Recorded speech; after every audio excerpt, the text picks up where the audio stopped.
आदेश दिए, मगर ये आदेश गिरदावरी के हैं, मुआवजे के नहीं। हम कह रहे हैं 50,000 प्रति एकड़ किसान को मुआवजा दिया जाए और 20,000 मजदूर को दिया जाए, क्योंकि जो मजदूरों का परिवार है वो भी खेती से चलते हैं। और जब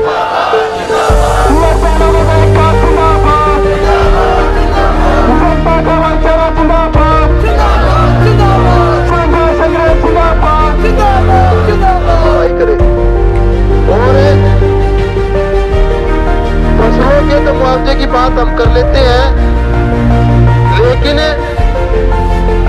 जो किसान को और जो नुकसान हो जाता है वो किसान के छाती अनुसरण मिले। पगड़ी संभाल जट्टा किसान संघर्ष समिति हरियाणा के नेता मनदीप नाथवान, जो पहले दिन से इस किसान आंदोलन में सक्रिय भूमिका निभा रहे हैं। बहुत बड़ा प्रदर्शन है गिरदावरी को लेकर, फसलों की खरीद को लेकर और फसल के जो ख़राब हुई उसकी मुआवजे को लेकर। तो हम इनसे बात करना चाहेंगे कि मुख्य समस्याएं क्या हैं और आज इनका क्या प्रोग्राम रहेगा। तो सर, आज के बारे में थोड़ा सा एक बात। एक ना सरकार ने बयान दिया था भी स्पेशल गिरदावरी कराएंगे, मगर उसमें 2 फसलों का ही था मेन। उसमें ना तो गुलाबी सुंडी से जो बर्बाद हुई फसलों था, और ना फसल में जो नरमा ख़राब हुआ ना उसकी कोई जानकारी थी। और अब हमने 7 अक्टूबर को फतेहाबाद के अंदर DC कार्यालय का घेराव दिया था। उसके बाद सरकार ने मान लो ये 2 की बजाय 5 फसलें कर दी हैं, जिसमें मूंग, बाजरा और बाजरे की जो फसल है और गुलाबी सुंडी से जो प्रभावित है जो नरमा, उसकी भी गिरदावरी के आदेश दिए। मगर ये आदेश गिरदावरी के हैं, मुआवजे के नहीं। हम कह रहे हैं 50,000 प्रति एकड़ किसान को मुआवजा दिया जाए और 20,000 मजदूर को दिया जाए, क्योंकि जो मजदूरों का परिवार है वो भी खेती से चलते हैं। और जब फसल नहीं होगी तो उनको भी दिक्कतें, आर्थिक तौर पे उनको भी दिक्कतें खड़ी होगी। मगर सरकार अभी कोई मुआवजा नहीं दे रही। जो बीमा कंपनियां हैं वो खुल्लम खुल्ला एक नंबर में 2 नंबर का धंधा कहूँगा उसको मैं। मान लो किसान का 1650 रुपया प्रति एकड़ का काट रखा है। जब अब बीमा की बात आएगी, देने की बात आएगी, तो शर्तें ऐसी हैं, बीमा नहीं मिलता।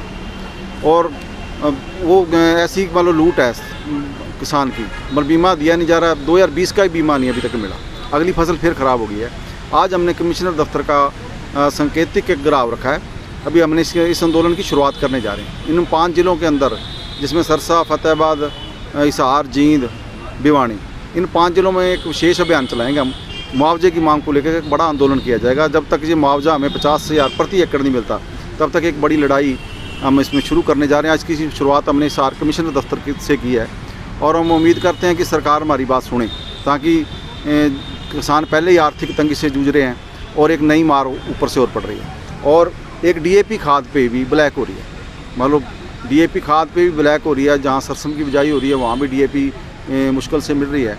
और जो मूंगफली की फसल है वो भी बर्बाद होगी, उस पर भी मुआवजा मिले। मूंगफली और ग्वार पर भी मुआवजा मिलना चाहिए। इन बातों को लेकर आज कमिश्नर से हम चाहते हैं हमारी मीटिंग हो और सरकार बातचीत करके मान लो इस मसले का हल निकाले। बाजरे की खरीद बंद कर दिया है, धान पर पाबंदी लगा दिया है, 28 क्विंटल कर दिया है। कुछ हमारा क्षेत्र में धान होता है 40 क्विंटल भी धान होता है प्रति एकड़, मगर उसमें 28 क्विंटल की शर्त लगा दी गई है। मगर सरकार खरीद से भाग रही है। ऐसा था जैसे बाजरे की खरीद समाप्त करने जा रहे हैं, मूंगफली की खरीद भी नहीं हो रही, उसमें भी शर्तें हैं। वो जो किसान और प्राइवेट बेचता है, सर उसकी जो रेट है उस रेट के हिसाब से नहीं बिकती। आज आप यहाँ कमिश्नर पे आंदोलन कर रहे हो, इसके बाद में अभी चुनाव है इलाहाबाद में, आप किसान मोर्चा के सदस्य हो, उसके ऊपर क्या स्टैंड है किसान मोर्चे का? देखिए, हमारी संगठन का ये मानना है भी कोई जीत जाए, आम जनता का नुकसान होगा, आम जनता हारेगी और लुटेरे जीतेंगे। और अभी जो मोर्चे का फैसला है, अभी BJP JJP को हराने का फैसला है, उस पर हम मोर्चे के फैसले मुताबिक BJP JJP का विरोध कर रहे हैं और वो हमारे साथियों पर मुकदमे दर्ज करवा रहे हैं। और आपने देखा हमारे वहाँ के ब्लॉक के प्रधान पर मुकदमा दर्ज करा दिया गया, हमारा ज़िले के प्रधान पर मुकदमा दर्ज करा दिया, जिसमें 5 हमारे जो मेन नेता है उन पर उन्होंने मुकदमा दर्ज कराया। और सरकार मान लो लठ और पुलिस के सहारे इस आंदोलन को दबाना चाहती है, मगर कभी भी इतिहास से रहा, जब लोग लड़ते हैं कभी बंदूकें, पुलिस, जेल ने कभी आंदोलनों को दबा नहीं सकी। जब जनता पे ऐसी तशद्दुद किया है गवर्नमेंट ने, लोग ज़्यादा मजबूती के साथ लड़े हैं।